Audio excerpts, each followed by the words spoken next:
78 वर्षर school पिला हाथ बस्तानी Dehre uniform पाकल मनरे पढ़िबे शिखिबे उत्तर प्रदेश रे वयस्क पिंधिले स्कूल यूनिफॉर्म।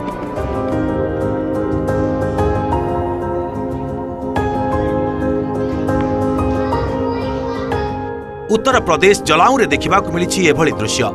वरिष्ठ नागरिकंक मध्यरे साक्षरता को प्रोत्साहित करिबा पई जलाऊ एसडीएम तथा आईएएस अधिकारी रिंकू सिंह राही नैचंती एभली एक पदक्षेप।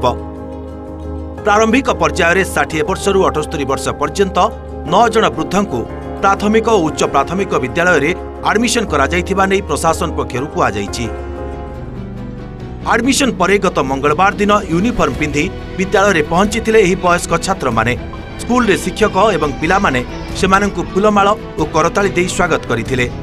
सहायक मौलिक शिक्षा अधिकारी ज्ञानप्रकाश अवस्थी कहिसेंती जे एसडीएम रिंकू सिंह राहींक निर्देश अनुसार गाँवर प्राथमिक एवं जूनियर हाईस्कूल रे 7 जन पुरुष एवं 2 जन महिलांक नाम लेखा जाइछि।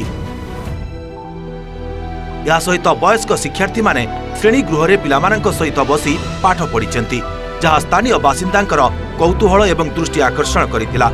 एही पदक्षेप को अनेक लोक प्रशंसा करिसेंती। समस्तंक पाई शिक्षा अपरिहार्य होइथिबा बेले प्रौढ़ शिक्षा पाई प्रशासनर प्रयास स्वागत योग्य। Bureau report OTV.